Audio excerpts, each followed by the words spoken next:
Hi friends, ಮಧು Prakash YouTube ಚಾನಲ್ಗೆ ಸ್ವಾಗತ friends. ಇವತ್ತು ಶುಕ್ರವಾರದ ಮಿನಿ ಬ್ಲಾಗ್ ಆಗಿರುತ್ತೆ. ಆ್ಯಕ್ಚುಲಿ ನಾನು ಒಂದು ಲೋಟ ಬಿಸಿನೀರು ಕುಡಿಯೋದ್ರಿಂದ ನಾನು ಡೇನ ಶುರು ಮಾಡ್ತೀನಿ. ಅಡುಗೆ ಮನೆ ಕ್ಲೀನ್ ಮಾಡಿರಲಿಲ್ಲ, ಎಲ್ಲ ನೀಟಾಗಿ ಕ್ಲೀನ್ ಮಾಡಿಕೊಂಡು ಅಡುಗೆನ ಶುರು ಮಾಡ್ಕೊಂಡಿದ್ದೀನಿ. ಹೀರೆಕಾಯಿ ಬೇಳೆ ಉಪ್ಸಾರು ಮಾಡ್ತಾಯಿದ್ದೀನಿ ಫ್ರೆಂಡ್ಸ್. ತುಂಬ ಚೆನ್ನಾಗಿರುತ್ತೆ. ಹೀರೆಕಾಯಿ ಬೇಳೆ ಉಪ್ಸಾರು ಮಾಡಿದ್ದೀನಿ. ಮತ್ತು ಇವತ್ತು ಬಾಣಲಿಯಲ್ಲಿ ಮುದ್ದೆ ಮಾಡ್ತಾಯಿದ್ದೀನಿ. 2 ಮುದ್ದೆ ಬೇಕಾಗಿದ್ದಿದ್ದು, ಹಂಗಾಗಿ ಬಾಣಲಿಯಲ್ಲಿ ಮುದ್ದೆ ಮಾಡ್ತಾಯಿದ್ದೀನಿ ಫ್ರೆಂಡ್ಸ್. ಬಾಣಲಿಯಲ್ಲಿ ಮುದ್ದೆ ಮಾಡೋದ್ರಿಂದ ತುಂಬ ಚೆನ್ನಾಗಿರುತ್ತೆ. ಕೈಗೆ ಅಂಟೋದಿಲ್ಲ, ಒಂಥರ ಪಿಸ್ಕ ಅಂತರ ಆ ಥರ ಇರೋದಿಲ್ಲ. ತುಂಬ ಚೆನ್ನಾಗಿ ಬೇಯುತ್ತೆ. ಹಸಿಟ್ಟು ಉಯ್ಕೊಳ್ತಾ ನೀಟಾಗಿ ತಿರುಗಿಸ್ಕೊಬಿಟ್ರೆ ತುಂಬ ಚೆನ್ನಾಗಿ ಮುದ್ದೆ ಆಗಿರುತ್ತೆ. ನೋಡಿ ಎಷ್ಟು ಚೆನ್ನಾಗಿ ಮುದ್ದೆ ಆಗಿದೆ. ಯಾರಾದರೂ ಬಾಣಲಿಯಲ್ಲಿ ಮುದ್ದೆ ಮಾಡೋಂಗಿದ್ರೆ ಕಮೆಂಟ್ ಮಾಡಿ ಫ್ರೆಂಡ್ಸ್. ನಾನು ಮುದ್ದೆನ ಬಾಣಲಿಯಲ್ಲೇ ಮಾಡೋದು, ತುಂಬ ಚೆನ್ನಾಗಿರುತ್ತೆ.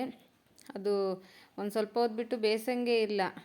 ಗ್ಯಾಸ್ ಮೇಲೆ ಇಟ್ಕೊಂಡು ತಿರುತ್ತಾ ಇದು ಮಾಡಿಕೊಂಡ್ರೆ ಗಂಟುಗಳು ಆಗೋಲ್ಲ, ಏನೂ ಆಗೋಲ್ಲ. ತುಂಬ ಚೆನ್ನಾಗಿರುತ್ತೆ.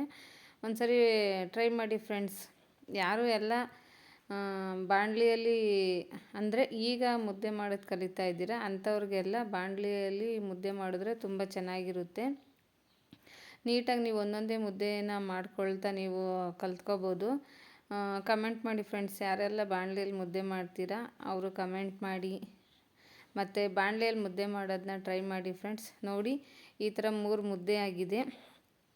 ತುಂಬ ನೈಸಾಗಿಯೂ ಬರುತ್ತೆ, ಗಂಟುಗಳಾಗಲ್ಲ, ನೀಟಾಗಿ ಬೇಯುತ್ತೆ ಫ್ರೆಂಡ್ಸ್.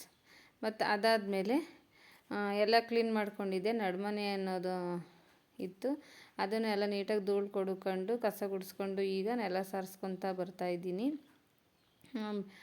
ಫ್ರೆಂಡ್ಸ್. ಏನು ಗೊತ್ತಾ, ನಾನು ಯೋಗ ಮಾಡೋಕ್ಕೆ ಆಗ್ತಾಯಿಲ್ಲ, ಕಾಲು ಸ್ವಲ್ಪ ಏಟು ಮಾಡ್ಕೊಂಡಿದ್ದೀನಿ. ಮತ್ತು ಸ್ನಾನ ಮಾಡಿಕೊಂಡು ವಾರ ಮಾಡಿಬಿಟ್ಟು ಡ್ಯೂಟಿಗೆ ಹೊರಟೆ friends. Bye, thank you for watching.